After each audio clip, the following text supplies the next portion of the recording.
Okay, this person is my favorite person in all HBCU football. I have gone on record. I'm gonna say it. I'm gonna keep on saying it because I just love to hear her as well as Jay call games throughout the whole season. But she does it with such flair and style because she's a rattler. She's a FAMU rattler, and they strike and strike and strike again. But anyway, Tiff, welcome back to HBCU Legends. How you doing? I'm great, Kyle. I know that the football season is just around the corner when I get a chance to hop on and talk with you. And thank you for that wonderful introduction, making me feel so loved. Oh Okay. yeah, yeah, yeah. You get nothing but love from us. You family, so you can't get rid of us, right? So Don't want to. no, exactly. But look, the 2025 season is here. I mean, a few months ago we were chatting on text. Hey, what's going to happen? Don't know. And right now we're at a point where we've got to get down to the nitty gritty, and let's talk about what's going to happen. I know you, as well as Jay, will be calling the SWAC kickoff in Atlanta next week, right? Mm-hmm. That's Wow. right. Can you guys believe that next week we are playing some football with NCCU versus Southern University? What to expect there? Well, I mean, you think about these two teams. Last year, they were both a win away from making it to the Cricket Celebration Bowl. So they are hungry to start their season in Atlanta and potentially end their season in Atlanta. Southern coming in, the SWAC West champions. They right now are hot. They've got a fire underneath them with Terence Graves, who said that this is our goal to get there. And make it back to Atlanta. You've got Kelby Gibbons, one of the best defensive players in the nation and all of FCS, returning along that defensive line. You've got some new faces that are coming in with Trey Holly, the Louisiana leading rusher all time in the state, coming into the program. That was a big acquisition there, right? for the Jaguars. That was huge because that it was huge. It was huge for his decision to go there. And he had a previous relationship with Terence Graves because he recruited him out of high school as well. And then you think about the historical tie between these two teams, right? With both Terence Graves and Trey Oliver having coached together at Southern. They grew up in the CIAA as players. Terence a little bit older, but I mean, this is also a familiarity between them. And then you got North Carolina Central, who comes in, one of the top contenders in all of Black college football, an FCS top program in my mind as well. Walker Harris, known quantity.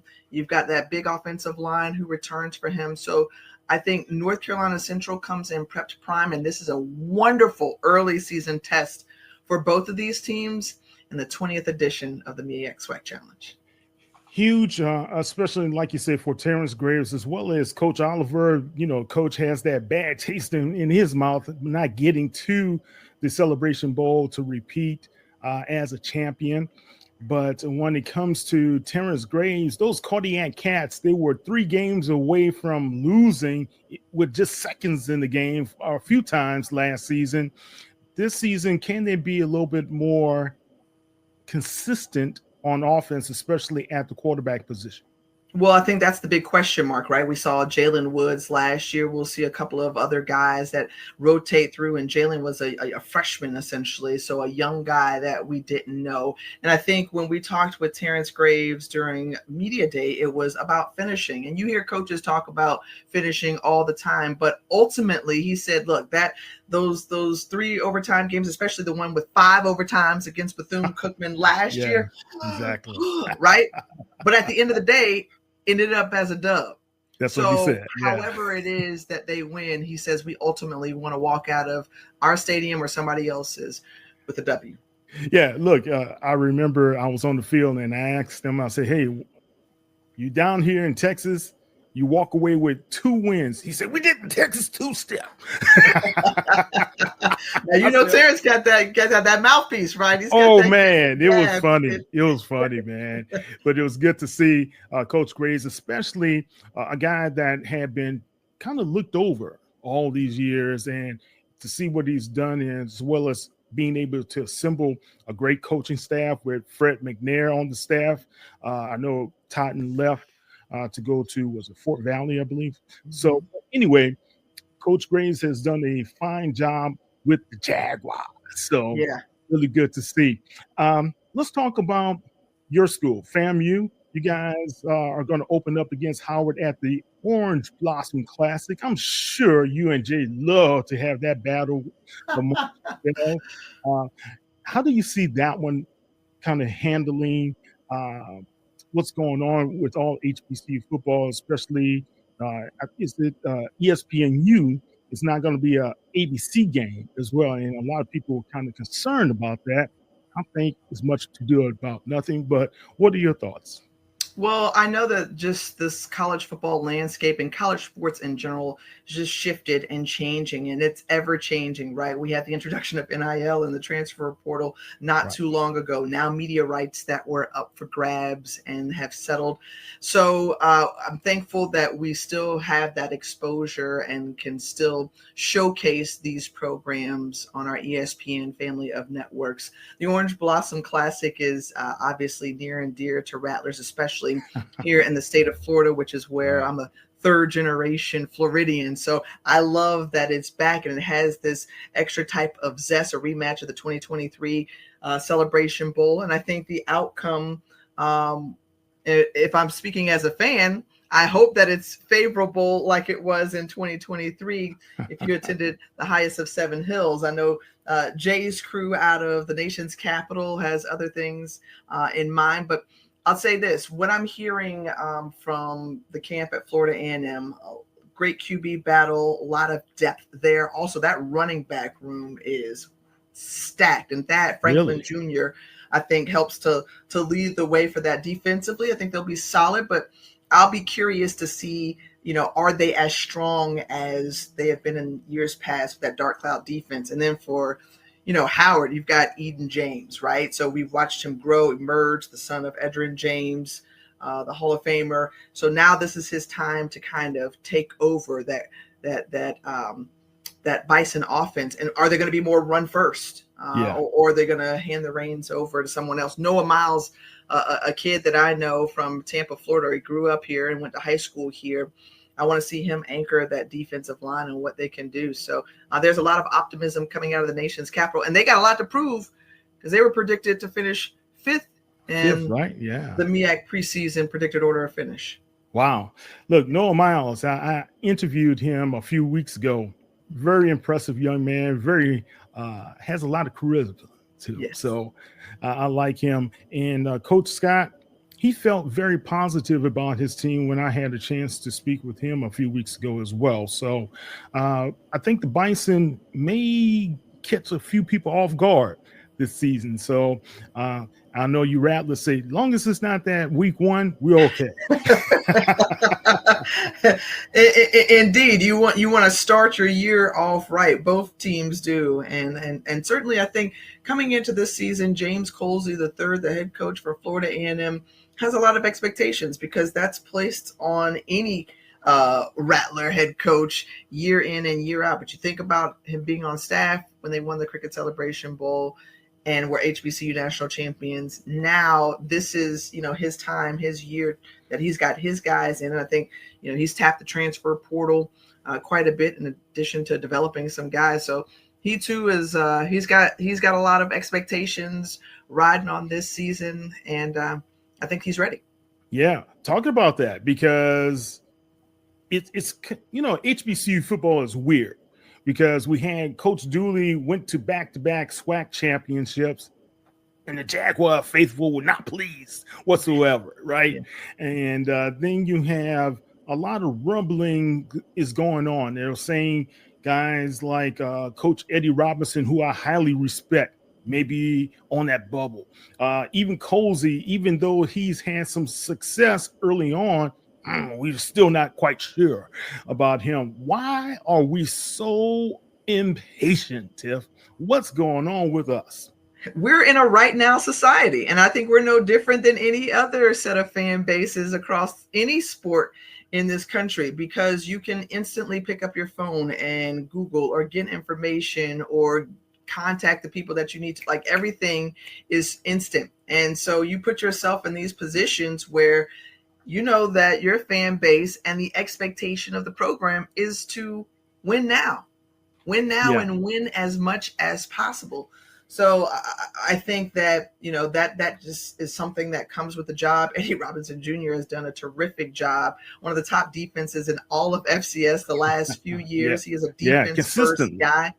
Like it's one of those things where it just is what it is. It just comes with the territory. It comes with the job. And whether you choose and have the patience of your administration to build culture over scheme, like Trey Oliver has done at North Carolina Central, where he takes his guys and he develops them from high school to now, or if you have the, boom, flash in the pan like Chennis Berry had last year with South Carolina State and bringing over his guys from Benedict College. I mean, like, whether you use the transfer portal or whether you develop your guys, still the expectation is you win. However you choose to do it and however you get there, it's on you. But when you sign on that dotted line for a contract as a head coach, you got to win as early and as often as possible. Yeah, I heard the coach say, when I got hired, it's about championship. It ain't about, can you win today? Can you just make us feel good about us? No, it's about the championship, right? Yeah. And that's the bottom line. I have a young man in here. He wanted to be able to come in and chime off with us. Tiff, what's up? That's Mr. Kyle Anthony Mosley. How you doing? I'm great. How are you? I'm doing good. Popped in a little late, but hey, I agree. Coaches need to be there to win immediately. That's the goal, right? That's right. I see. I appreciate you coming on and chiming in on this. Now, if you're a program that has some substantial ground to cover, i.e. a Terrell Buckley over at Mississippi Valley State, Alonzo Hampton at UAPB. I mean, he's done a great job and has a great belief now, year 3. So we get to see that. But ultimately, championships speak. Okay. And you want bragging rights, right? Like, you represent your school, you represent your conference. You want to have bragging rights as much as possible because, we like to talk some trash. We like to talk a little noise now. So you got to have something to add to your argument for why your school is the best. Yeah. Especially you Rattlers. You guys know how to do it well over there. But let's talk about We got a lot to say. We got a lot to say. We can back it up. We got a lot to say, though. Just a tad bit. There's some new kids on the block, Tiff, especially in the SWAC as well as in the MEAC. We can't leave those two big guys over there, Vic and Deshaun Jackson. But over in the SWAC, you had a chance to do both of the media days, right? Tremaine Jackson, Sam Shade, those guys have really kind of solidified themselves as potential upset-minded people. But when you talk to Tremaine Jackson, he's got Atlanta on his mind already. Talk about what you have seen in these new kids on the block. Well, I think Tremaine Jackson, he's that Prairie View program is kind of be my program to be the dark horse, if you will, or be the disruptor, especially in what has been a crazy SWAC West. I mean, wacky SWAC.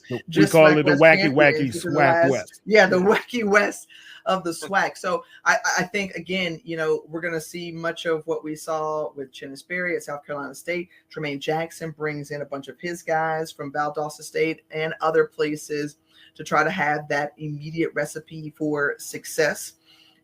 Sam Shade, a proven winner, right? And an Alabama guy through and through, Birmingham native, won that championship at Bama in high school, had great success in the short time at Miles College, and now is looking to restore some winning in Huntsville or Normal. So I think it's going to be interesting. And then T-Buck, he's got the biggest lift, right, at Mississippi Valley State, but he's out of Pascagoula, Mississippi. That's hometown for him. Mississippi so boy. He goes back to the Delta where he's familiar and is just looking to plant some roots there. And of course, everyone's talking about Michael Vick at Norfolk State, Deshaun Jackson at Delaware State. They've got that name recognition and star power that they're bringing to their programs. But I think what is so great about what they're doing is that people have Norfolk State and Delaware State on their minds. Like, we're talking about them more than we have in the past. And so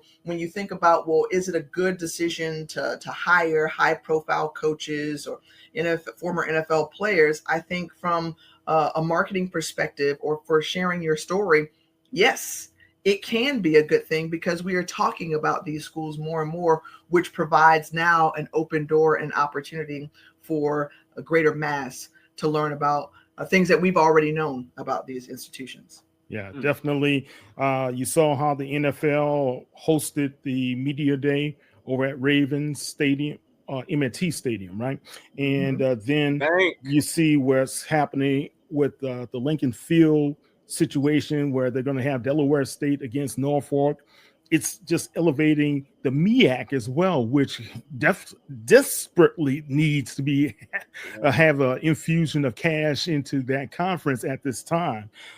So those are great things. And Kyle, I know you wanted to ask a TSU PV question, right? Well, you know how I feel every year going into the Labor Day Classic. I'm always thinking who's going to be the better team this year. But, you know, naturally, I'm a little biased being from Houston itself, not Huntsville, Houston. So I got to go for Texas Southern this year. But I got to ask you, what's your true opinion of this year's Labor Day Classic? How do you feel going in? We got a new head coach over at PV. We got Dishman. What's this, year 2 for him? Yes. Year 2, right? So, I mean, the squad at TSU looks a bit bigger this year. So I need your opinion about who's going to come on top of the Labor Day Classic. Well, I will say this. I've never been to the Labor Day Classic, and I certainly hope to one day get there.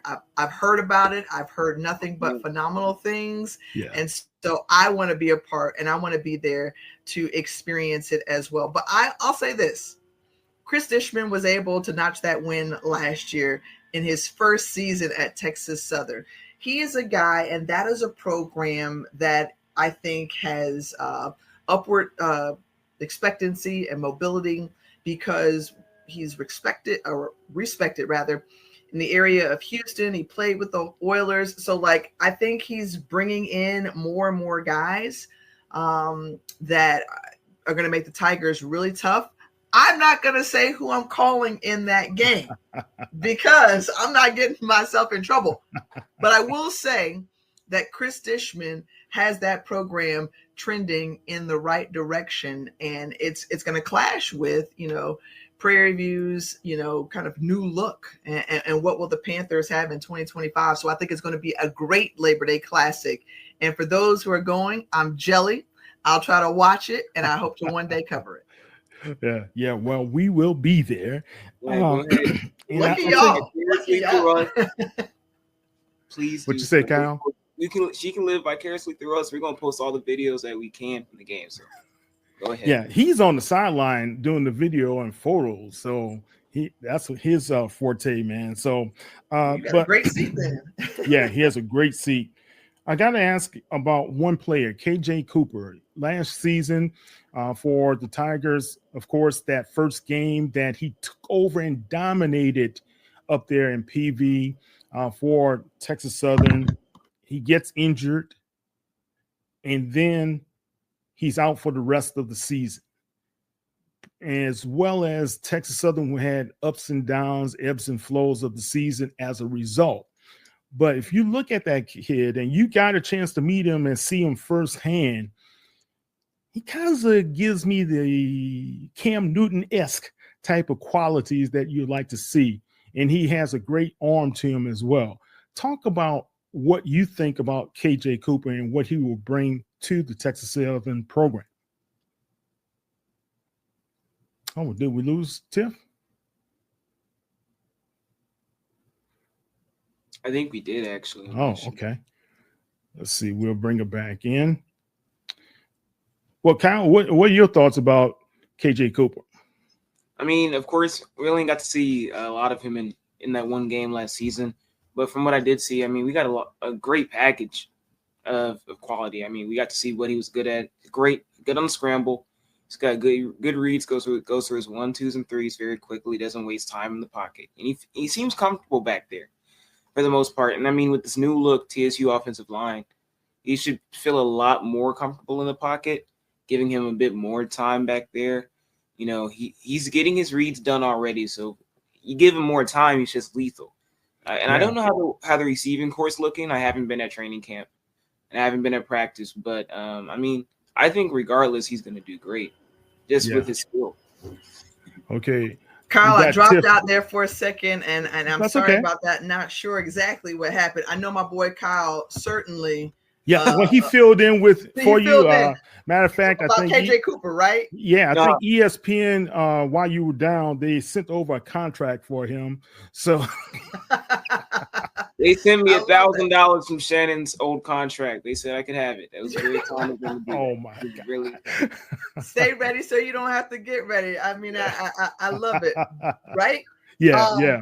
But I will say one thing that I took away from KJ Cooper was the fact that, okay, you come off of this season-ending injury from a season ago. You come back ready, hungry, better than ever, because he says he's worked really hard to do it. And one of the things that I remember from Media Day, the guys talked about, from the neck up, right? And obviously that's incredibly important, not only for a football player, but especially a quarterback. And so to get your mind right and prepared from the neck up to feel confident about, planting and being able to move like you did last year before you got injured, and being able to just get back ready for game speed and game time after watching for so long. And I think he's going to really have a good year. And I'm hopeful that he stays healthy throughout.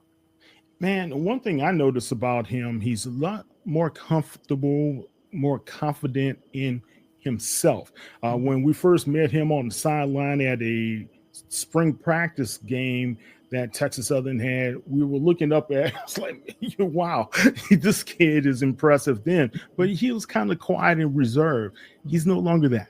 And I look at what he brings to the table. I was saying before you got off, he gives me that early Cam Newton type of look and quality and personality. So could he be the Cam Newton of the HBCU football world? We shall see. But I like what I see in Mr. KJ Cooper for Texas Southern. So last thing, Tiff, before we get you on the road, talk about Jay getting to be a Hall of Famer. How do you feel about your cohort being a Black college football Hall of Famer now? I'll say this, it's long overdue. I'm incredibly proud of him, and we are recording this, so this is going on record, which I will probably come back and regret later on. No. But Jay deserves it. He was a fantastic player. Every week, every city that we go to, people always, Sky, man, he was a bad man. He was a bad man. And indeed he was, right? MEAC Offensive Player of the Year, went on to be a Hall of Famer. He led the Bison to an undefeated season en route to that MEAC championship, Black College Football National Championship. I mean, he threw what? These are things he won't let me forget, so that's why I can just spew them out really quickly. But, you throw for better than 3,300 yards and one of the best to do it as a quarterback, not only in the MEAC, but HBCU football. You go on, and he has a career in the NFL as he gets drafted. So I think not only was he a great example at Howard University, but he continues to be that in the booth in the way that he represents. And I'm honored to work alongside him, and it's a headache, but a joy because he's really good at what he does. He loves HBCUs, Black college football. He lived it, he breathed it, and he continues to share the legacy.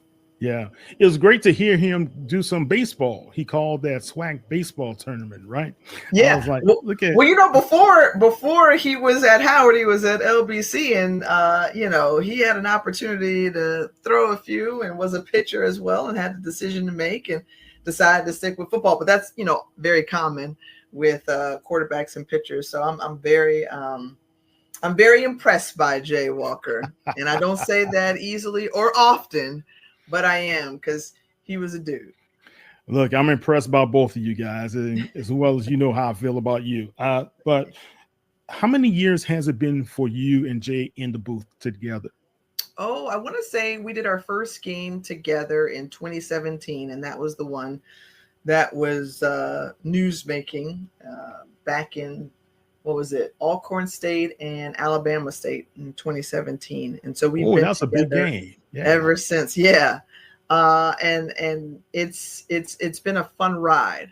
And I think what's so cool is that we both have such a great love and passion for our respective universities, HBCUs as a whole. We want to continue to promote these young men.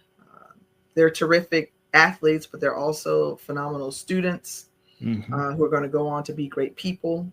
And they're coached by some men who really want to make them world changers and see a difference made in this world. And they are impacting them each and every day. And obviously, historically Black colleges and universities, so necessary, so needed, so important. And we try to share that each and every broadcast. Yeah, look, we have Ty Floyd. She's making history down at Alabama A&M, but also we have Simone Stanley. She's going to be calling some, I think, SIAC games this year as well. So you got two of your babies there. Yes. They are really who look up to you and admire you so well. What are your initial thoughts on having them in the booth calling games like you?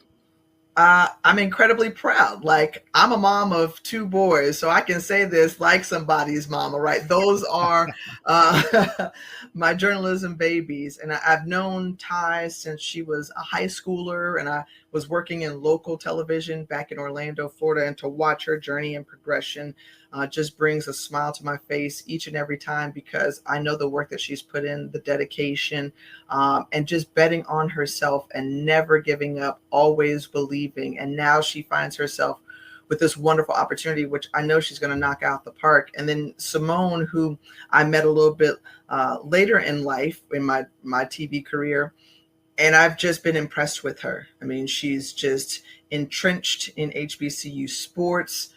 She gets after it. She is willing to stretch and push herself to do more in the play-by-play seat, which I love, right? Because I'm sitting here so that Ty and Simone and others can come join me, right, in this broadcasting space and play-by-play specifically. So their voices are going to resonate. And I think they're going to do a terrific job. And I am so very proud of both Ty Floyd and Simone Stanley for what they're doing and how they're going to represent. All right. Excellent. Kyle, one last question. I mean, all I have to say is, Ms. Greene, I'm honored to be on this podcast with you today. So I want to say thank you for, coming out here with us, talking to us, sharing some time. We know time is important. Time is money. Time is everything. Yes. But also want to thank you for just inspiring these young ladies to, strive for greatness, be bigger than themselves, look for things outside of this world to be the best broadcasters, writers, journalists, whatever they want to be. But you are on your own, that light that people are, looking forward to and trying to uplift themselves to be. So I just want to say thank you for that. I don't even have a question. This is just all. I like to do admiration at the end of the podcast, let y'all know that y'all are loved and cared about over here in the H. Because if you come on down to the H, I will be here and I'll be like, hey, let's go get a bite to eat. You got to show you, give you your dues.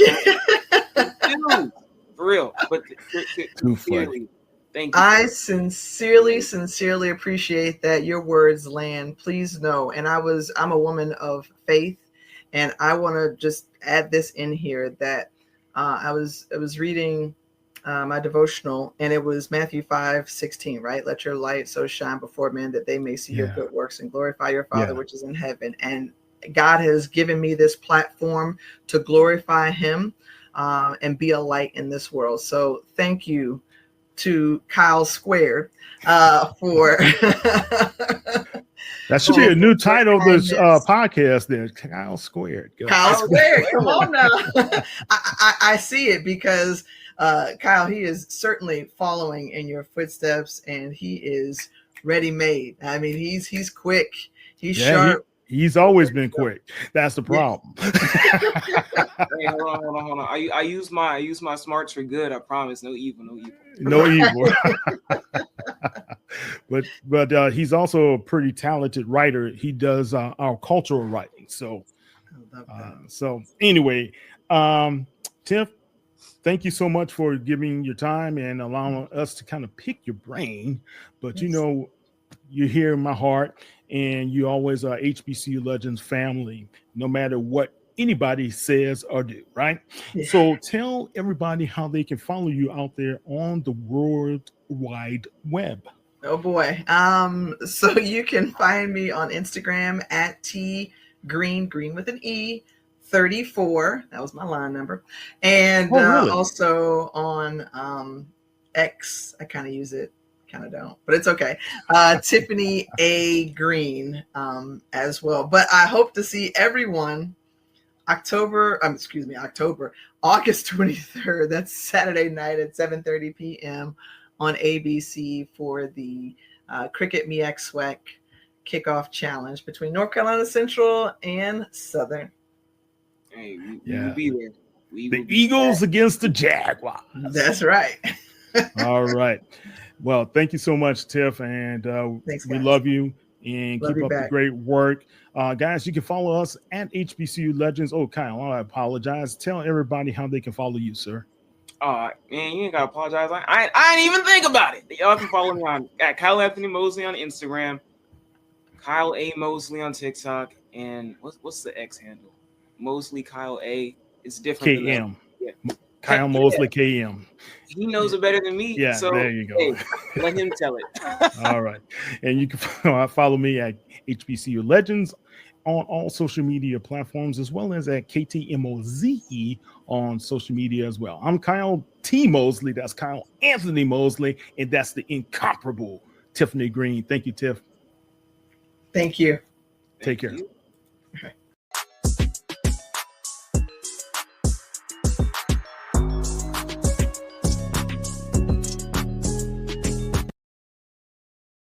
All right, Kyle T. Mosley here with a special HBCU Legends broadcast. We love to bring you icons of sports, the legends, and the legendary figures of sports, not only in the sports world currently, but the ones who brought us the game and gave us where we are today, especially the HBCU Legends. And we have an HBCU legend with us today. It's none other than the remarkable Yolanda Laney. How you doing? I'm doing fine, thank you. I don't know if I should call you Coach or I should call you Miss Laney. Or I just call me Laney. Everybody calls me Laney. They've always called me by my last name. Just Laney. All right. Well, look, you have had a remarkable career. We were just talking offline about Don Hunt. And I listened to the many stories Don had to say about you and your career when he was covering you in the Philadelphia area. But before we start with talking about Don and what has happened, how have you been personally in your life? What's been going on with you? I've been great. I retired 2 years ago from 30 years of public service as an attorney for the city of Atlantic City. And my last 3 years I spent as a chief municipal public defender. During my 2 years of retirement, I have been traveling, watching my daughter play in the WNBA with the New York Liberty, traveling all over to the games of the country, watching Kalia Copper, who's from Philadelphia, who was one of my kids that I taught and grew up and who played AAU with my daughter, and watching some of the other players that my daughter has played with when she played USA basketball that I got to know. So when I travel with her to watch the Liberty compete against those teams, I get to see them and watch them play. I've also been spending over these last 2 years with my taking my grandkids out, letting them get used to going to basketball games, want them to be want to be around it and want them to be a a part of it. They both are ready to start playing basketball. My grandson is 2 years old. His name is Kira Laney, and my granddaughter is Jessie Laney, and she's 3 years old. As soon as she turns 4 year old, I'm gonna begin training her in little things like exercises, as well as defense is my first choice to teach both of my kids. Like I taught my um, defense when they're at a young age, so they can get the concepts right. They'll have an understanding for it, and they'll grow to love it, because they'll know all that they need to know about position wise and how to defend somebody one on one and help defense. Yeah, well, that's a great way to train them, because defense has been under question these days, especially in the NBA as well as WNBA. They say, is there any great defensive players any longer? Is there anybody out there that you kind of respect their game currently from a defensive point of view? Well, in the WNBA, I have to speak to my daughter. He gets the credit, but not the credit that she really deserves, because it doesn't show up in the stats, but it shows up in the numbers. Like when she had Caitlin Clark and she was a plus 44, and Caitlin Clark, didn't score 10 points. It showed how good of a defender she was when she matched up against Chelsea Gray, full court, 98 feet. She takes pride, with defense and everything. But by playing and stopping the other offensive player on the other team, you don't get the credit, because you're not the one in there able now to grab the rebounds, because you're focused on shutting down that perimeter player out there. So you don't get the rebounds, you don't get the steals, because they ain't passing the ball there, because you right up there glued to them like the glove Gary Payton was on his defenders. And the ball is going the other way, for your teammates to make the plays, but you do what was specifically asked of you as a player defensively. And that's what I love about Benaja. She always plays the toughest player on whichever team she's competing against. And then if another offensive player is getting off, they switch Benaja on that player to shut that player down, which she has done in the past. So for the WNBA, it would be my daughter, Benaja Laney, who I like defensively as a player. I always think that she should be on first team all defense since she's been in the league and whatnot. But she's made first. She's made how many years has it been since she's been in? Benaja's been in there. This would have been her 10th season right here, but she's out injured right now. Okay. Yeah, she's out injured, and she'll be back, next season. She's on progress, on track with her recovery and her therapy from the surgeries that she had during the off season. So definitely Benaja Laney is my pick for defensive player. Well, no better pick than your own, right? Yeah. And she's good at playing defense. Ain't nobody gonna tell you that Benaja don't play defense. She can defend you from a guard all the way down to the 4 position. She knows how to play inside, outside against bigger post players and everything. That's the same way I'm gonna teach my granddaughter. Same way I taught my daughter to be able to defend a guard as well as a forward and as well as a post player, because you never know when you're gonna get switched in games, and you may wind up with a post player down there. You got to know how to defend them. That's right. That's right. I saw you on the post with her in a couple of videos and pictures one time. She was all smiles behind you, but you had her going. So yeah, I understand where you're coming from. Let me ask you this point, because when it comes to guys like you name Gary, he was a great player for the Sonics for such a long time. Then, he traveled other places after that before he retired. Then you look at guys like Rodman, big names. Love Dennis Rodman. Yeah. But it's more about the grit and the hustle that you have to have for that position as well. Is that a lost art, so to speak? Yes, I would say so, because they focus more on the offensive qualities than they do on the defense, because that gets more of the admiration, from the crowd and everything when you're able to score, at will or whatnot. I think that defense is equally as important, as you're going to find out going down this WNBA series. You can have all the offensive players you want on a team. If you can't lock somebody down and stop the other team, then you're going to wind up on the losing end of the ball. I'm going to Yeah. tell you that now. You got to be able to play defense and to play team defense to be able to, come over and help at the right time when one of your players get beat. But all 4 or 5 players can't get beat, and then you expect to win a game. Yeah. Defense has to be a big part of the scheme if you're trying to win and you're trying to win a championship. True. Well, they did win a championship last season. She did get a ring, right? Yes, she did. All right. That's awesome. So let's look back on your career. Let's talk about some of those magical moments for you. What was it about making that decision to go to Cheney so pivotal for you in your life?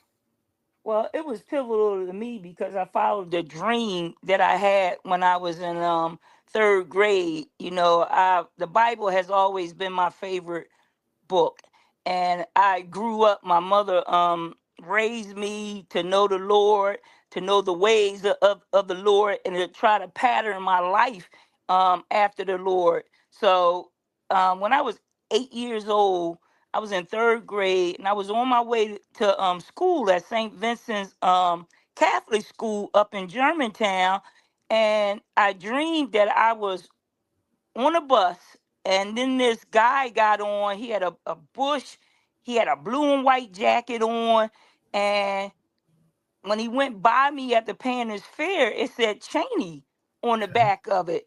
And I Yeah. was like, am I supposed to be going to school here, one day, to go to Cheney?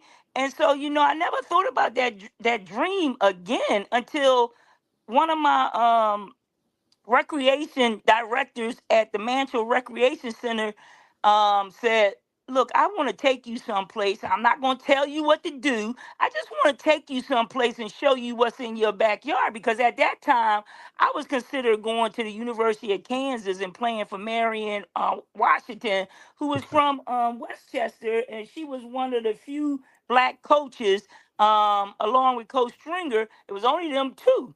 And I wanted to get away, from home. I had been home all my life and everything.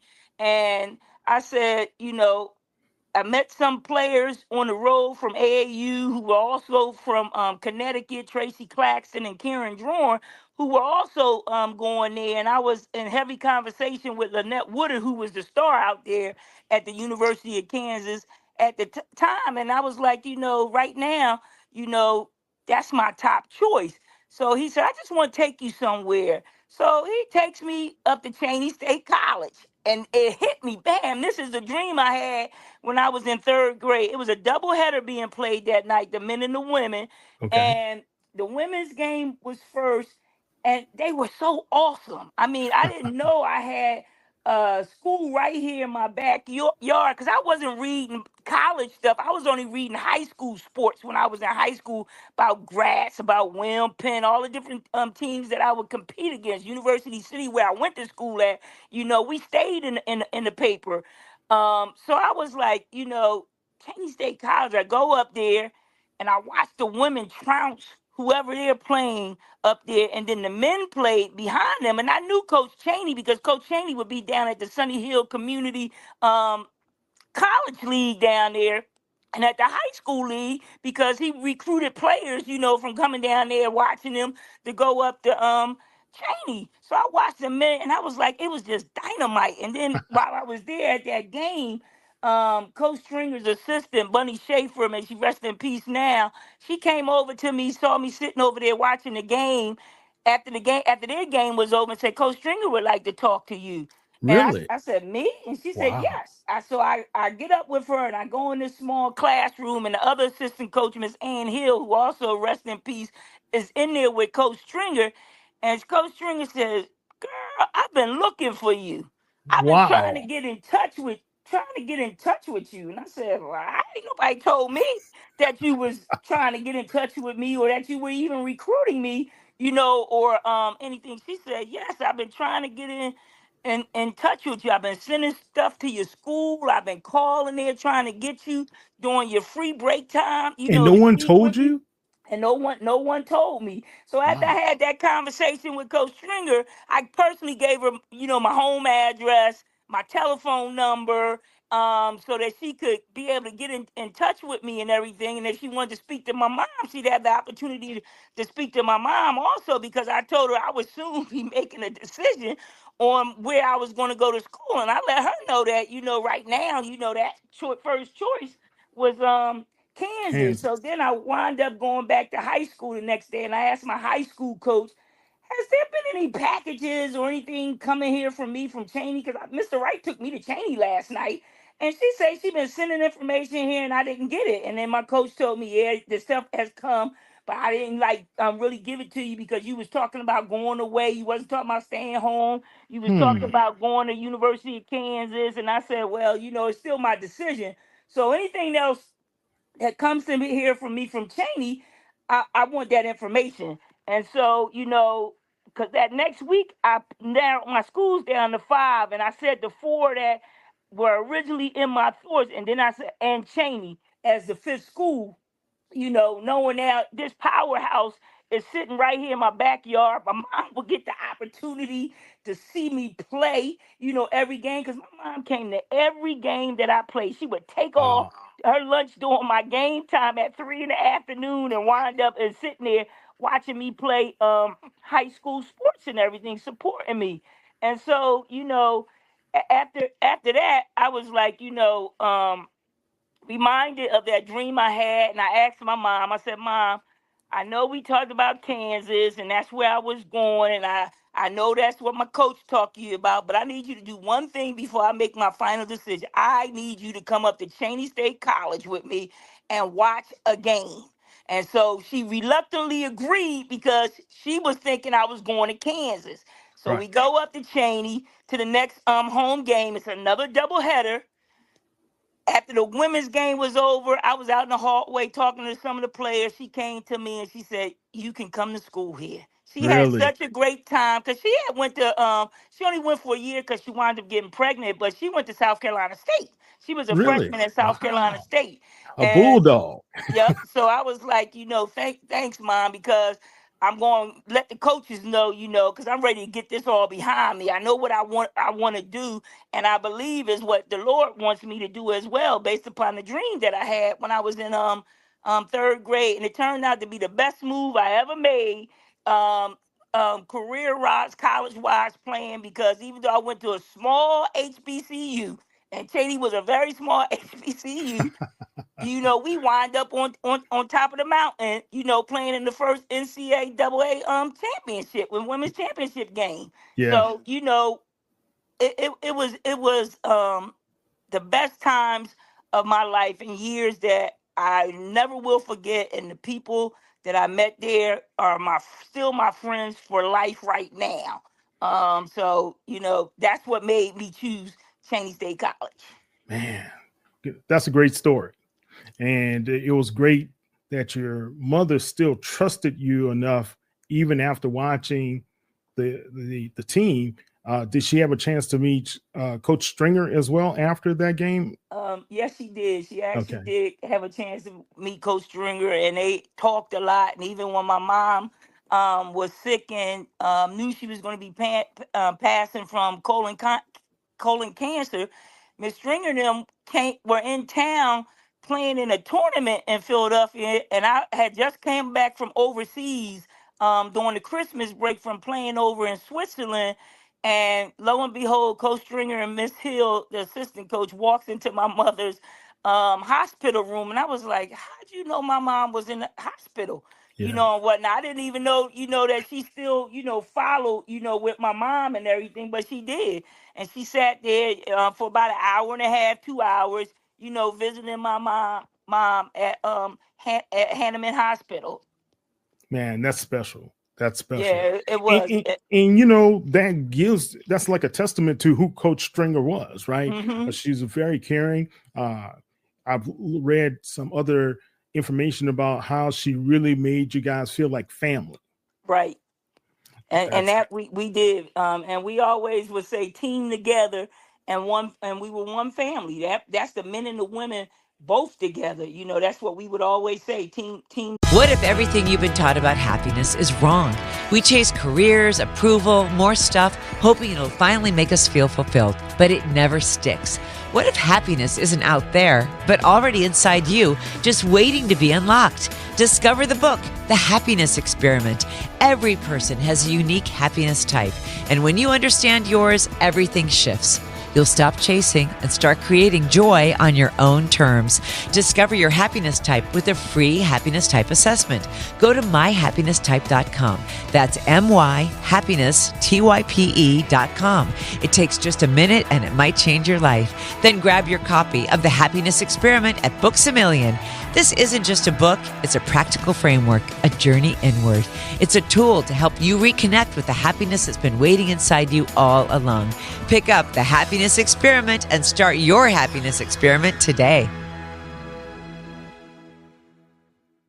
Together, we practiced together, and we cheered, for one another. When we were home and able to catch their games at home, the men's game at Cheney when we played, and vice versa.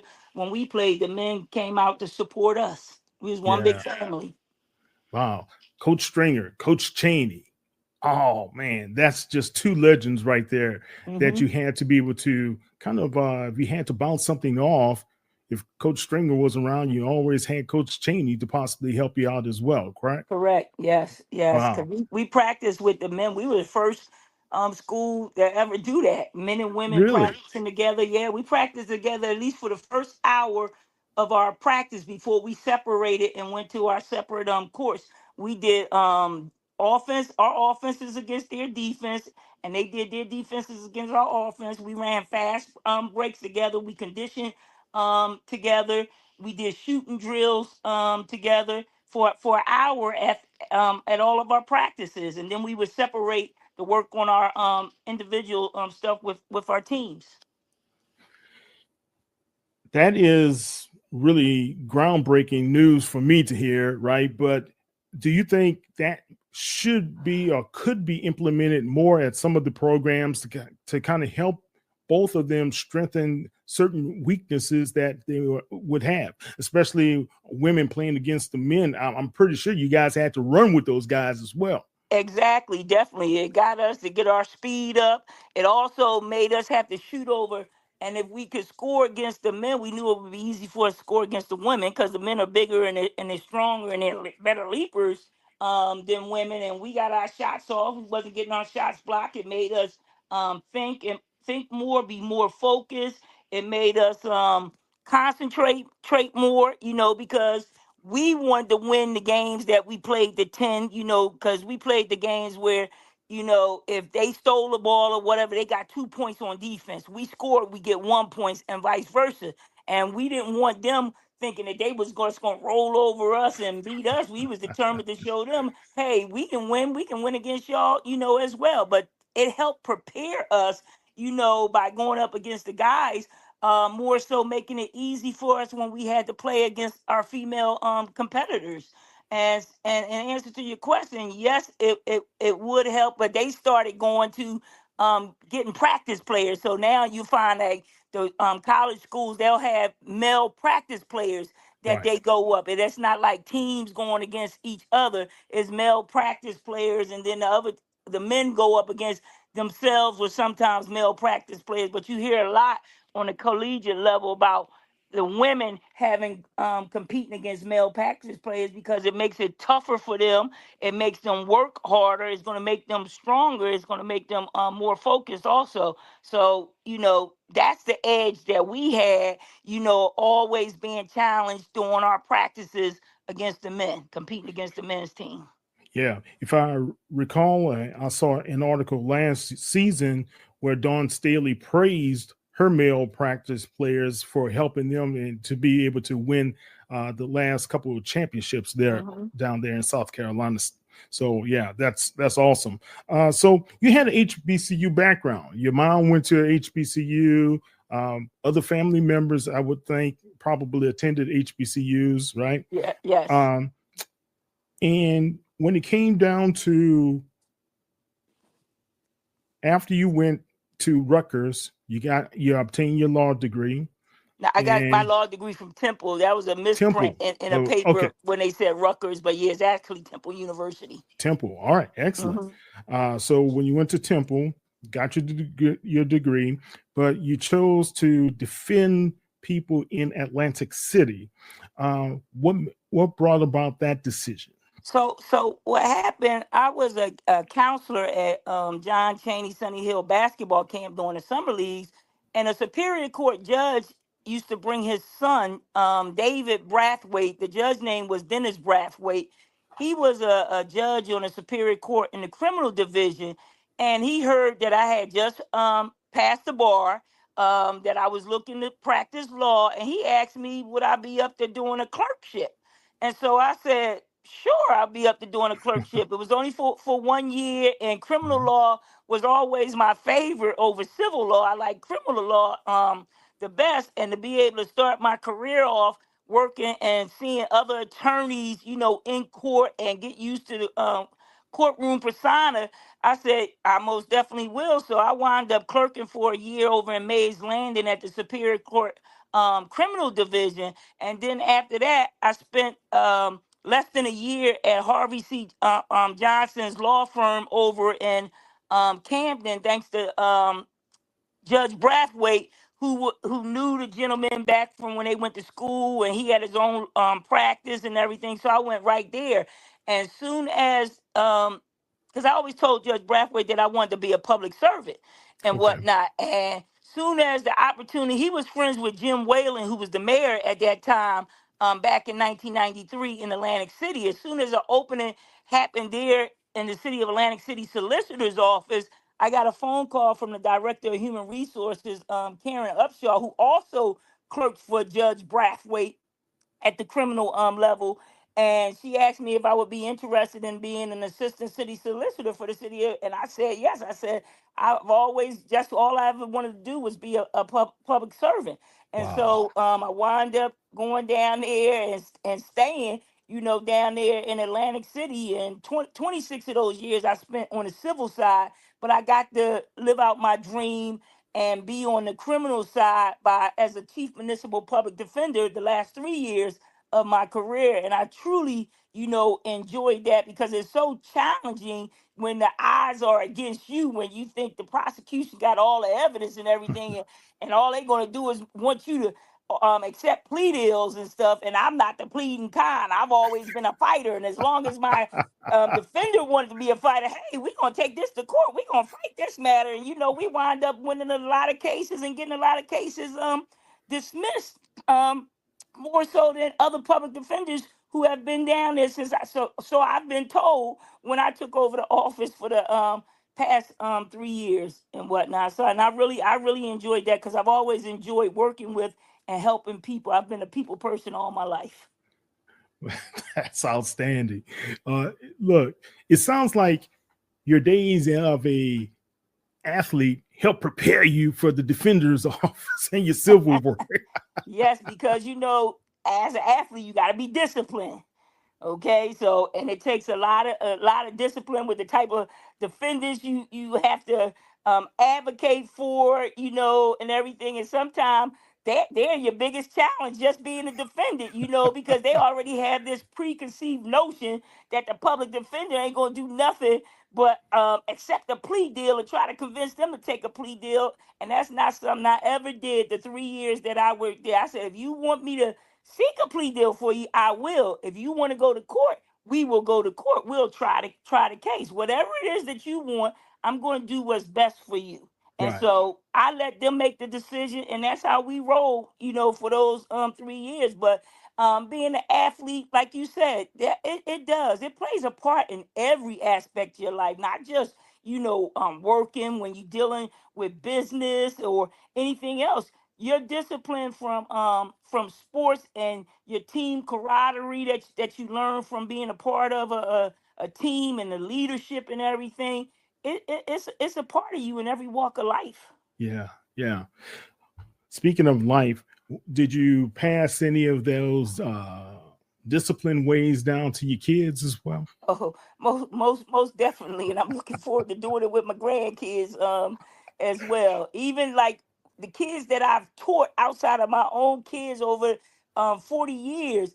That's all they talk about. Coach Laney wouldn't let us get away with this or get away with that. Now these kids nowadays, that's all they want. They want stuff handed to them. We had to work for everything that we had to work for. I had a conversation with one of my assistant coaches, and she was telling me how she saw a post from two of my players that I had coached, and they was talking about that very fact and saying, Yeah. Coach Laney might have had her starters, but she never wanted nobody to be left out because every practice before every time we got ready to play a tournament, I would have them challenged for the starting position.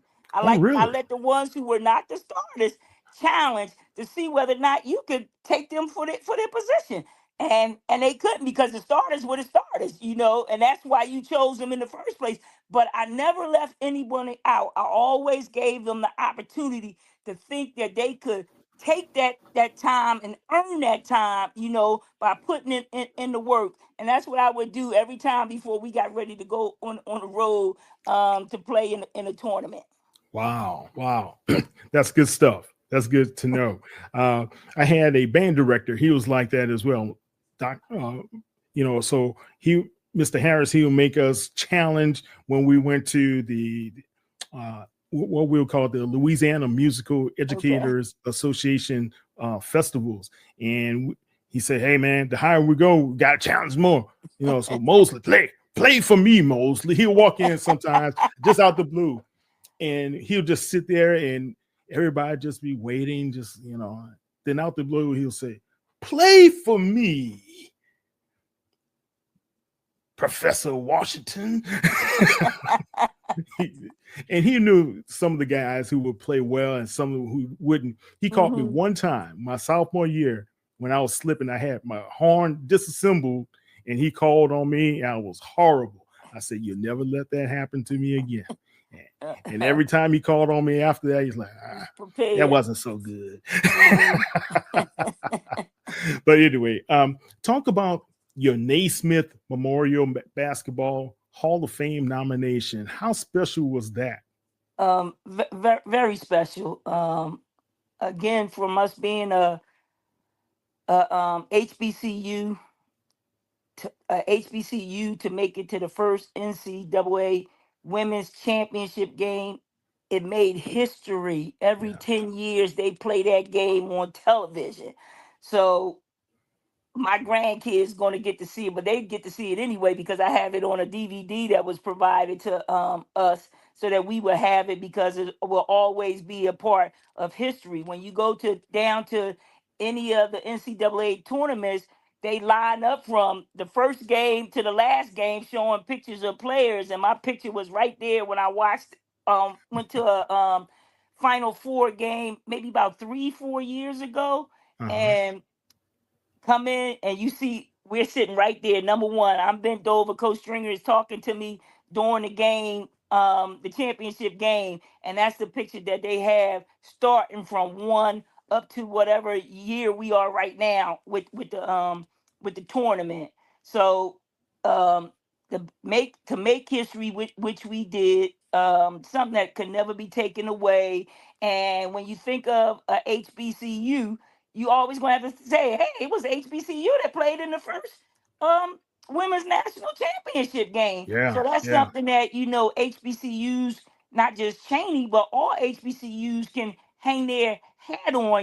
That we had a HBCU in the first ever women's basketball game. That's not history. only That's that, something that can't ever be taken away. Yeah, but not only that, Coach Laney, the fact that you were the most outstanding player of one of the regionals, was that correct? Yeah, of the Eastern Regional. Yeah, yes. That was 1982, and that's the 1982 team that went into the Hall of Fame in Tennessee, and then we're up for nomination for the Naismith Hall of Fame, which I believe that we'll wind up getting in. We just been nominated over the past 2 years because we were overlooked for over like 40 years by the women's Hall of Fame, and then they started advocating.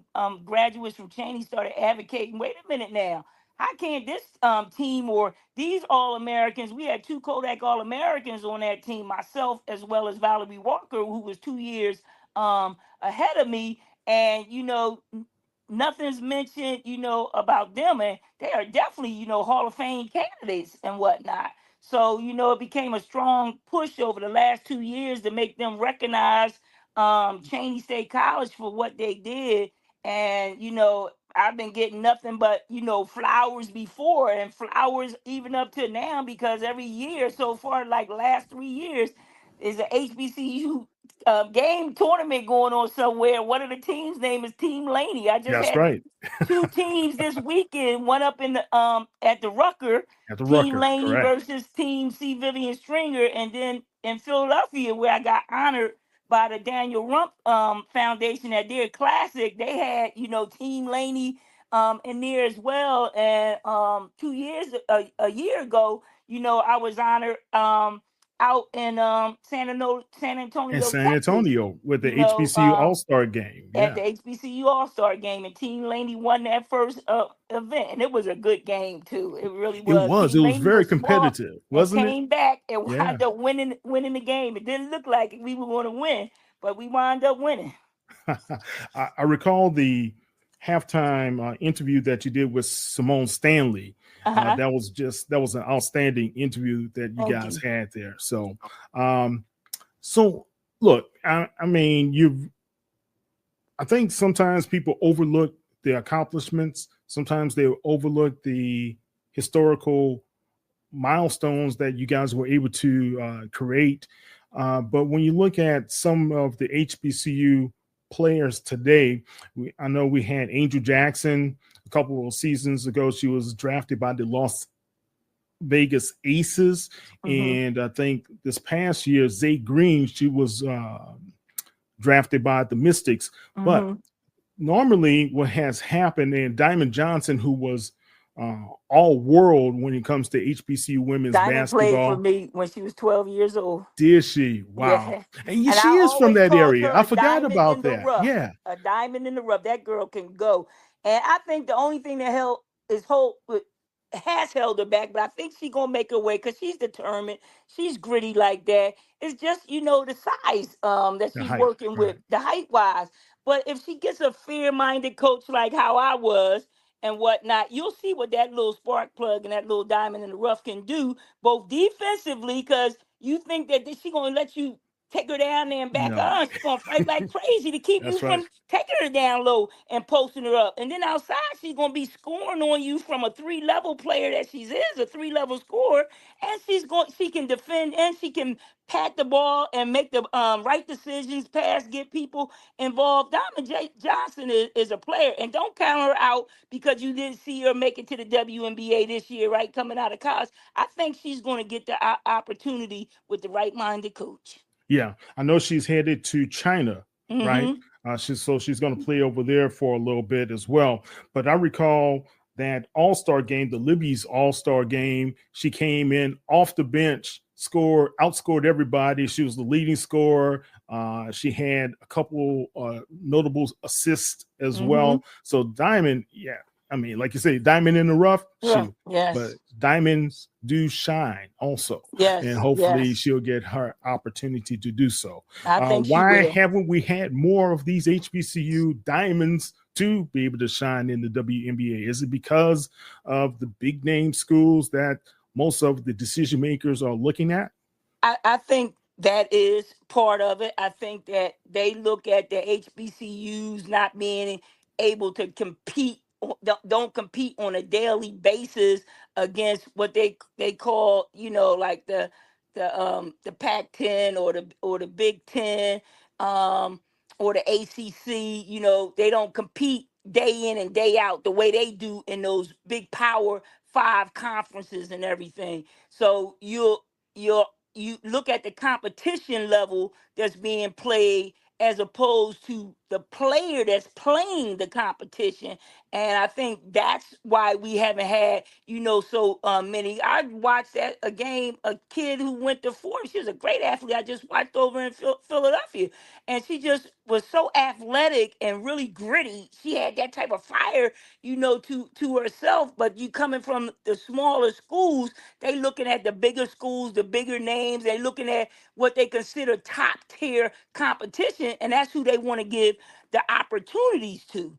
So, we don't get to have that opportunity at the HBCC level, even though you have a lot of good athletes at the HBCU level. Yeah.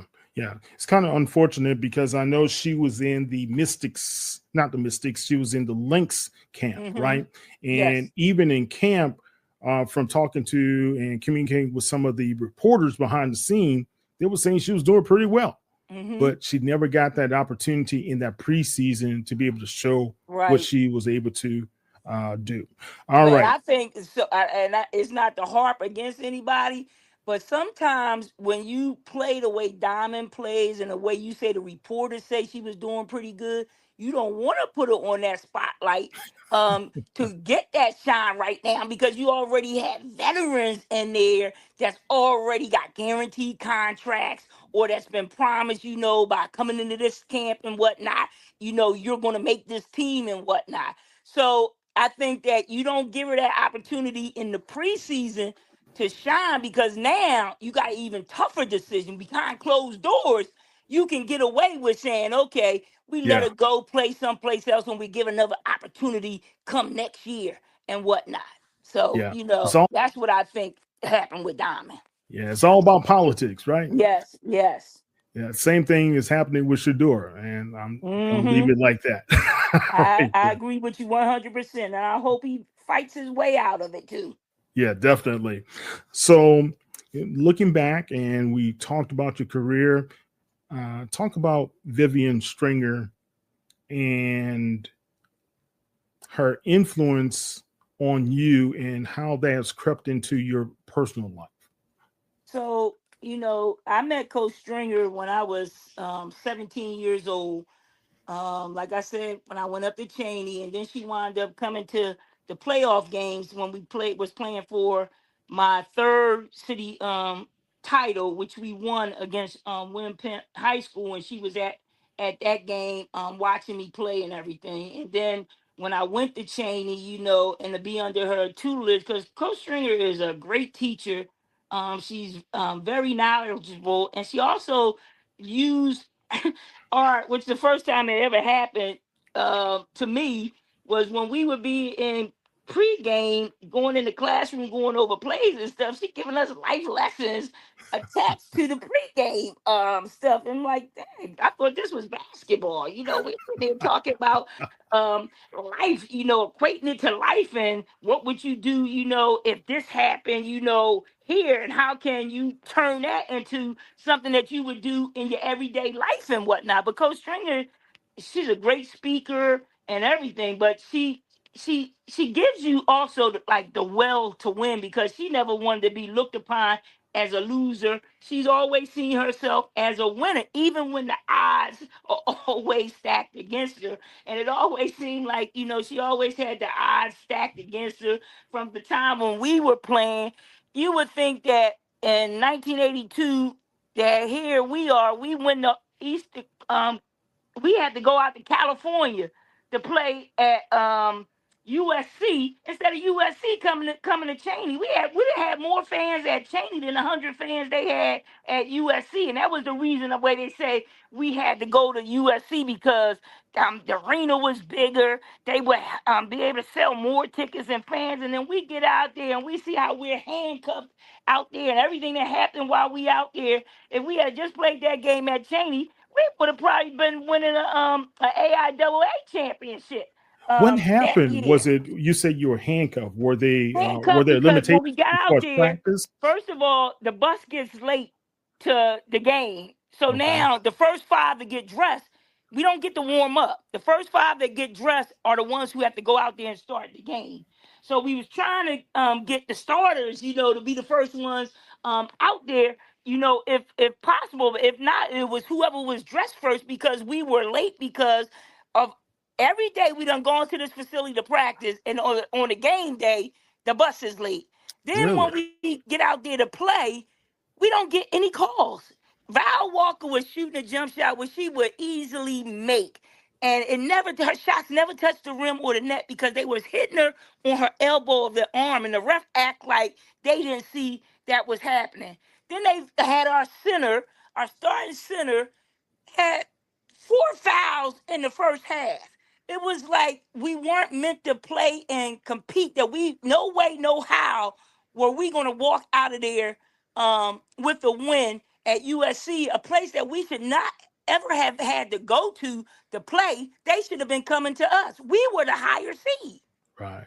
Wow. But those are the type of things that, Coach Stringers had to deal with. Even like when I started watching, we started predicting. We said, well, she going to, when she was at Rucker, we said she going to, whatever reason Gino win, that's where she going. Because if Gino beat them during the season, they looked at, okay, Gino would knock her out. During Connecticut would knock Rutgers out during the season. We already knew what region she was going to. Just wait and see where they naming Gino at, and that's where she's going to be at. Sure and behold, it only didn't happen one time. She was in a separate region from where Gino was. But every other time, she was always in the same region, Rutgers versus Connecticut. UConn. Yeah. Wow. But she's just a real inspirational person. And like I said, she taught us life lessons, when she was teaching us basketball lessons. And those are the things that carry over in your personal development and into your personal life. And those are the things that you implement in your life, and you seek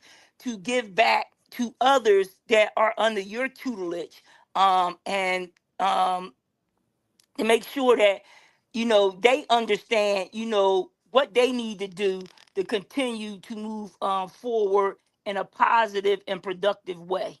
Wow. Yeah. That's great. Great.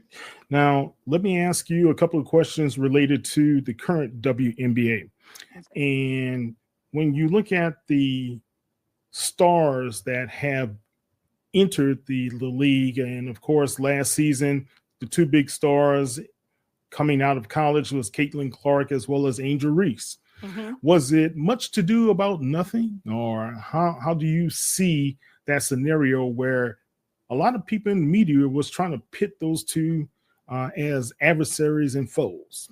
And that's what I saw, the second part, what you said with the media, whereas the two of them as players were trying to play that. And it's like the media, to me, they were the hardest, made things the hardest for Caitlin. I love Caitlin Clark as a player from the time she was a freshman all the way through college. I watched her play out there. When I first saw her play against Connecticut, I was like, oh, I like this little freshman, right here and whatnot. And then when the media got behind, like trying to make her like she was the best player in the W, even though she hadn't stepped into the W, they made things really difficult, for her. And you saw that in her first year of play. It was like, okay, you want to beat up Cheryl Swoops for her making the statements that she made, but she was accurate, with her statements and everything. And they were the ones, they created that atmosphere for Caitlin Clark, not the WNBA players.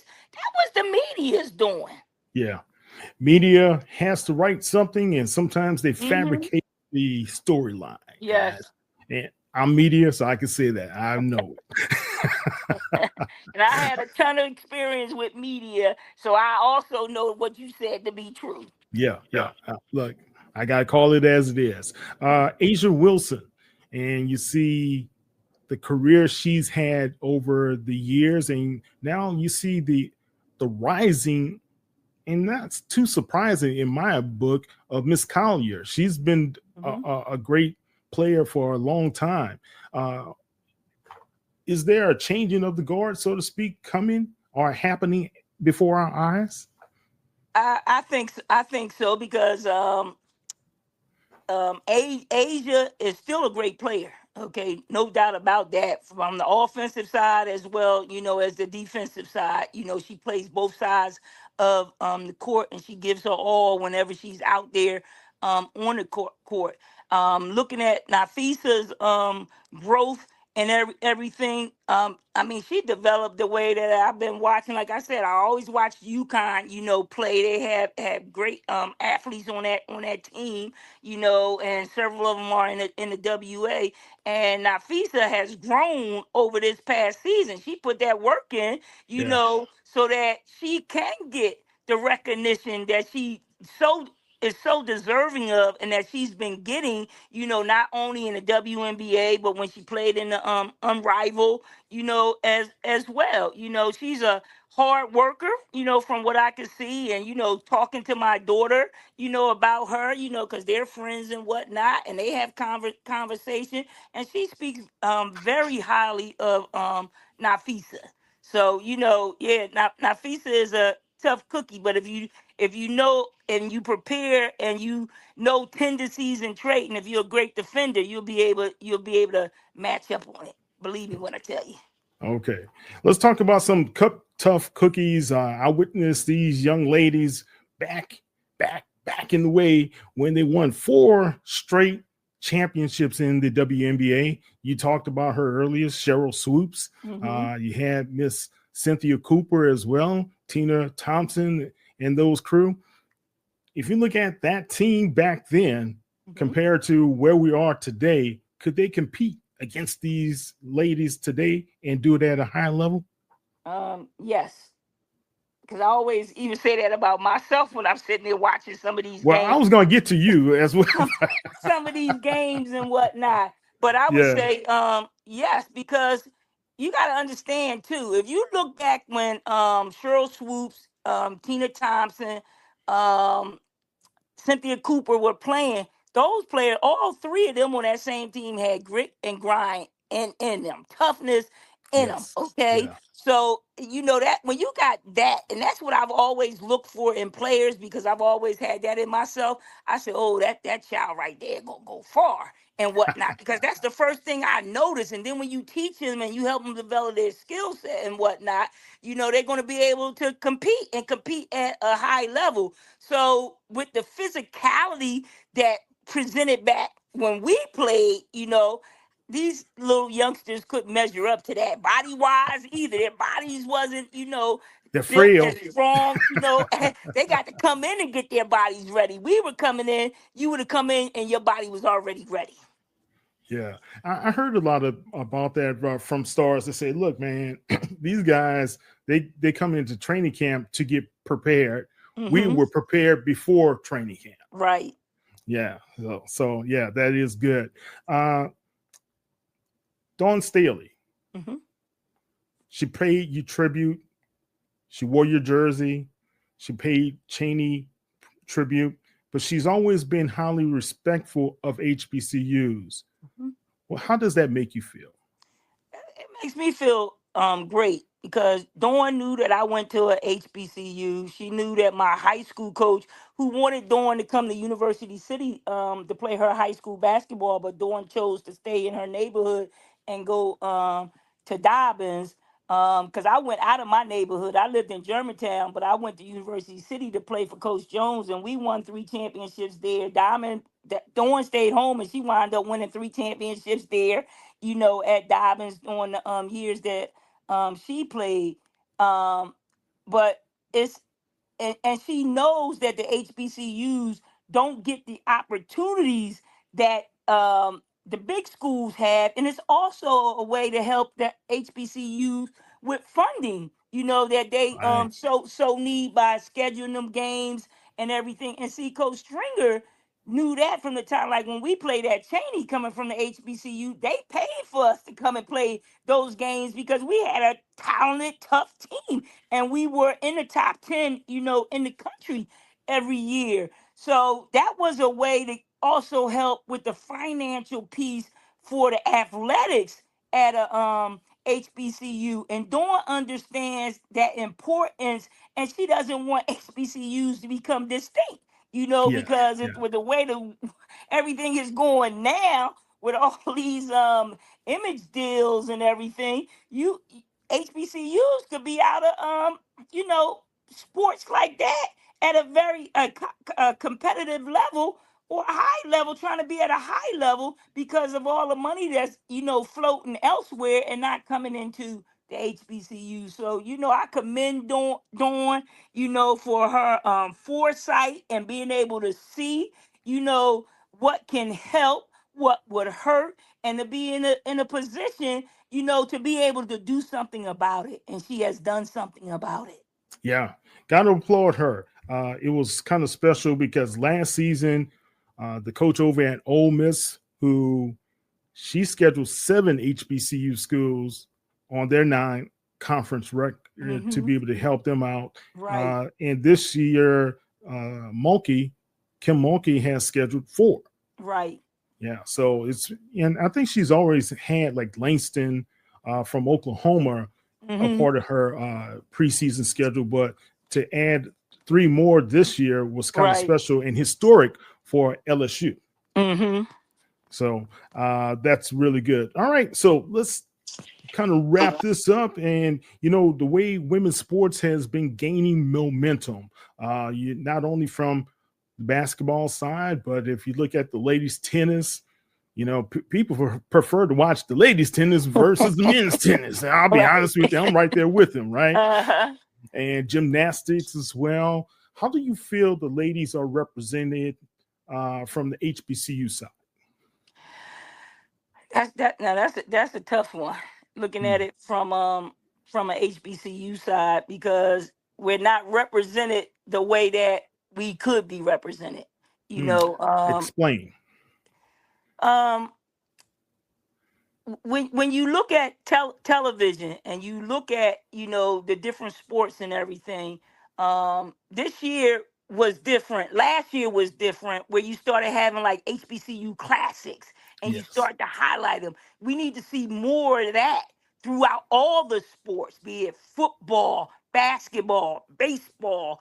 They need to highlight and channel some of that airtime to HBCU competitions and everything, the way that we do towards the nationally, because that's how you get overlooked and that's how you get locked out. Other than like how you say that these schools have been scheduling HBCUs, I think that even like at a football level, if you have your a top HBC football team, schedule them like in a televised game against one of the mid majors or one of the Power 5 schools, because the Power 5 schools, they beat up on you whether you are HBCU or a mid major or another one in their own conference. Right. They gonna beat you. They gonna beat you, plain and simple. But it'll give also the opportunity for some of those HBCU athletes to be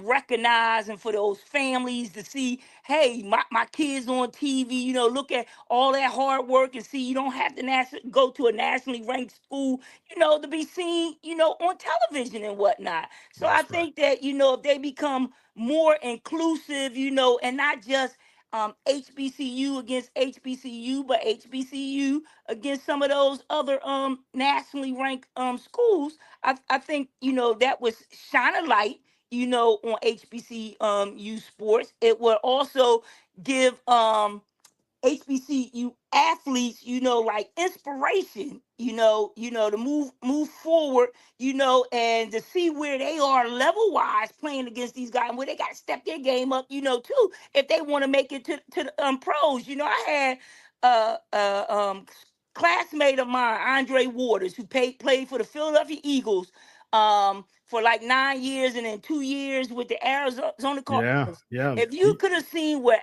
Andre came up from, his is a life story that you didn't want to live, but you would want to learn about, and you could see that, hey, if this kid made it to to become a professional athlete, you know, and he came from the neighborhood where he came from and then came to college at Cheney with just 2 pair of jeans. That's all Andre had, was 2 pair of jeans and some shirts and whatnot. And then for him to get the opportunity to flourish at Cheney at HBCU and catch the eye of the Eagle scouts and then get invited into camp and to make it, you know, with the Philadelphia Eagles and to play 10 years where he earned his pension and everything, it speaks the world to an HBC, you know, athlete, you know, who's trying and has dreams and hopes of trying to make it to the NFL or HBCU, trying to make it to the NBA or the WNBA. Yeah. You know, I mean, he just reminds me every day. I look back and I think of people when they say they don't have, and I always think of him and what he accomplished from what he did. He had the love of his family behind him, a strong mother who kept encouraging him and letting him know that you can make it, and he made it. And I just, you know, think of Andre. You know, I had to mention that since we talking about this HBCU and, you know, the growth of an athlete, and then to be able to make it to the professional level. I just thought of Andre. That's great. That's a great story. I did not know. I knew of Andre Waters. I did not know that was part of his story. He played some great years out there in Philadelphia. Yes. Speaking of Philadelphia, 2 Philadelphia kids are now HBCU football coaches. You've been keeping your eye on Coach Vic and Deshaun Jackson there? Yeah, they're going to have a big game over here in Delaware where I live at, because Deshaun's at Dale State and whatnot, and they moving. I think they're gonna move that. I forget where they're gonna move that to Lincoln Field. Yes, they're moving that game to Lincoln Field. Yes, over in Philadelphia. Yeah, so that should be pretty special for that area. It seems as though the Northeast is getting a lot more HBCU introduction, and they kind of forgot about Cheney for a long time, you know, Lincoln, and for a long time, and but now to have that representation over at Delaware State, which has been a struggling program, you know, because of location and funding and things of that nature, to have somebody of Deshaun Jackson's ilk to be there is great for that opportunity to grow it and grow the brand. So they're going to have the New York City Classic over there in New York at MetLife Stadium this season. There's, I know the actor Michael B. Jordan, he used to have the basketball tournament over in New Jersey for HBCUs. So there's been representation going on. We just got to get more over there on the East Coast, right? So anyway, last thought from you. I would like to give you the platform to be able to say how you feel about your career or anything that's on your mind that the listeners need to know. I'll end it with family and friends. You know, I'm thankful, you know, that the Lord placed me in the places that He did, guided me, gave me the direction that I needed to find my way, to be able to reach back and help as many individuals that have helped, notably a lot of young ladies earn Division I, more than 2,000 girls earn more than, you know, Division I scholarships, you know, to college, and for them to come back and to reach back and to teach or to coach, to spread their knowledge of what they learned over the years, to reach back and teach someone, and help them to accomplish their dreams. I'm thankful that I had a strong mother who raised me, a single mom, from the South, Kershaw, South Carolina. I'm thankful that the teammates that I've had, not just at the collegiate level, the high school level, but on the recreation level as well as the AAU level, to have the opportunity to play with some of them who I know were great players, but never got the opportunity to play in the WNBA because it wasn't here, at the time that we were playing in our prime. Because when it came here, I was pregnant with my first child. I was 31 years old. My prime would have been my 20s up to my 30s and whatnot. So never got the opportunity to experience that, but did have an opportunity to see in the dream that I would be playing in the WNBA, which I am playing in the WNBA through my daughter, Benaja Laney, through Kalia Copper, who plays with the Phoenix Mercury, all the kids that, I was able to help coach and give some guidance to in their life. By seeing that, I knew that, my daughter, was gonna get to do something that I didn't get to do. And I'm just thankful that God has always been a guiding force in my life. Yeah. No better thing to say. And I think we're going to leave it right there. I do appreciate you. And I do think this is one of the best interviews I've had in years. And I appreciate you. Thank you. But guys, if you don't know, go support Yolanda Laney. Anything that she has her name on it, go support it out there. I know you talked about what happened over at the Rucker, and that's what kind of got us here, right?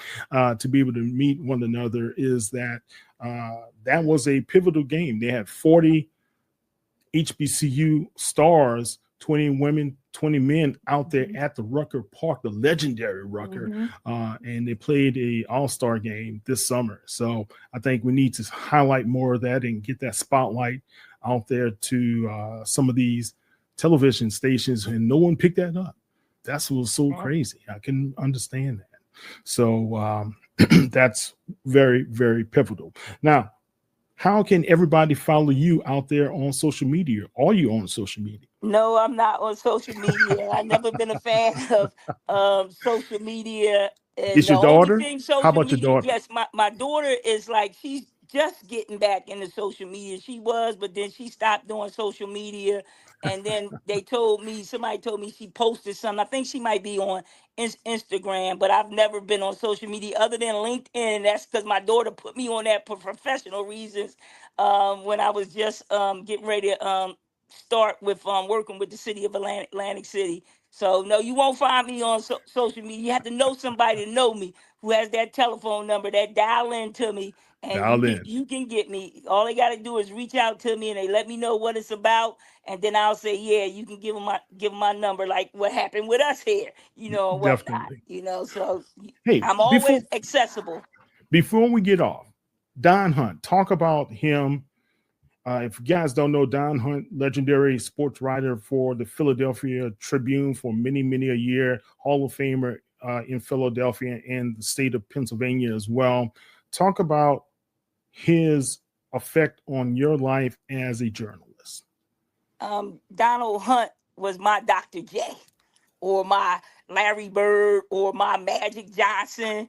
That's who Donald Hunt was to me. He was just as notable as a sports writer as they are as WNBA legend. He's a legend with the pen. He's covered my life from the time he started writing about me when I was a ninth grader in high school, all the way up to the many kids that I've taught, including my daughter, playing basketball and going on to college.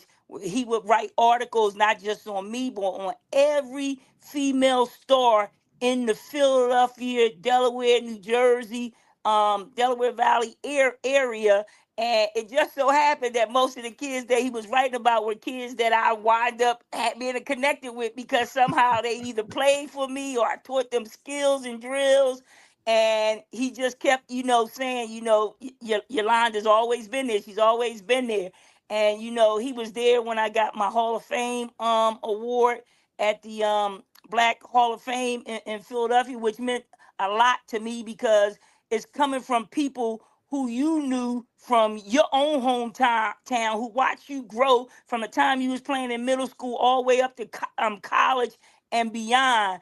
And, to be honored by your own, to me, that's always more important than any of the other honors that I may receive out here from other Hall of Fame, even with Naismith, the Black Hall of Fame was still my first and foremost Hall of Fame that I recognize, and then the one that we were honored in DC. Oh, they put on a beautiful awards ceremony from us after we returned from the Hall of Fame. You would have thought we were the Black queens that no one ever heard of or seen. They just spoiled us rotten. And I have to say, I got to meet Ben Crump at that classic where they honored us, and Ben Crump was there, and I truly enjoyed meeting him, talking to him, and taking pictures of him. If you don't know who Ben Crump is, you better ask somebody. You better ask somebody. Civil rights champion now for us right now, attorney Ben Crump. Yeah. I think the last time I saw him was when, get this, Sheila Jackson Lee and Jesse Jackson were in the building for the HBCU All-Star game that was in Houston before it played 2 seasons ago, before it got to you at San Antonio. So that was a really, really special event. Okay. Coach Laney, thank you so much. You're welcome. Really do appreciate your time. And guys, this is a special broadcast. Watch it. Have your kids to watch it. Learn. This is a legend that we need to be pushing out there and promoting more, because you have still such a wealth of knowledge to be able to offer all people in sports. Thank you. Just going to say it like that. I'm Kyle T. Mosley. That is Coach Yolanda Laney, the legend from HBCU, Cheney State. You take care. You guys have a great one. Have a great weekend. Take care. All right. Bye-bye.